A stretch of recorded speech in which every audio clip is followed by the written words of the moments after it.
So one day, Jordan decided that he was going to skip school, and I told him how, and he said, I'm just going to wait in this apartment complex. And that was the same place our bus dropped us off after school. So he said, yeah, I'll just wait here. And I said, well, where are you going to wait? And he said, up in that tree. I'll climb the tree and wait.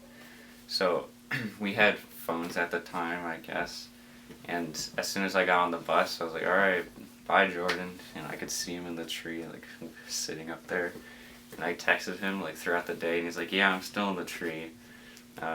See you when you get off school. And I was expecting him to be home, like, this is just a lie he was telling.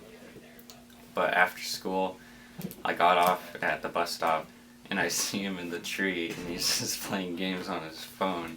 So I yell for him, and he's like, oh, hey, Nathan, it was just like a normal day. He said, yeah, I'll see you tomorrow, and I guess I saw him tomorrow.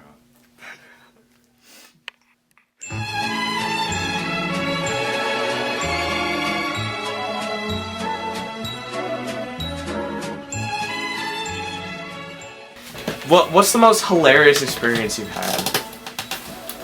I'm gonna go back to elementary school, grade school, 4th or 5th grade. It was when we were like the top dogs. And recess was right after lunch.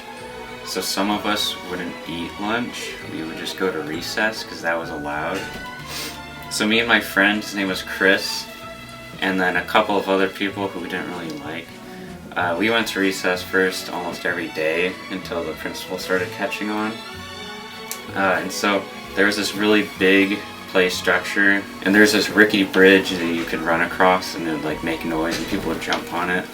So me and Chris were out there, and we decided to get on the outside of the bridge where there's the railings to prevent you from falling.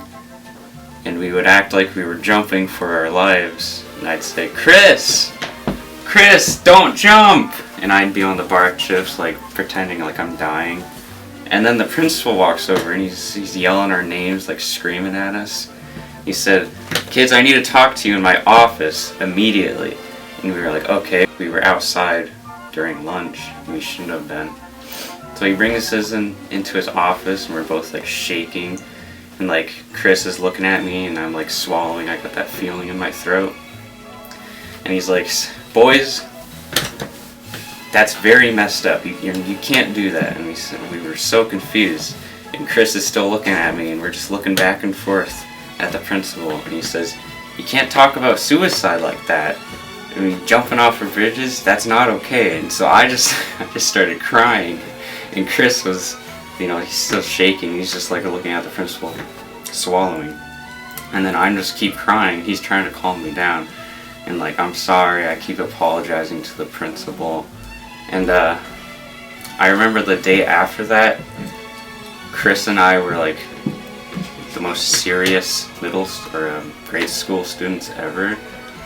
And we took everything seriously. And when somebody was like being disrespectful, we like yelled at them because we felt like we were in charge now.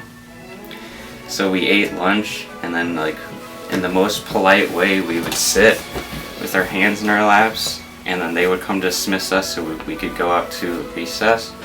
And I remember usually we're like playing Foursquare or jumping on the rickety bridge. Instead we were just kind of sitting on the bench having a nice chat with me and Chris. And that's really the end of it. We never really jumped off the bridge anymore or went to recess early.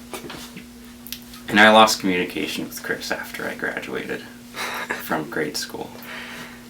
Then he never played the clarinet again.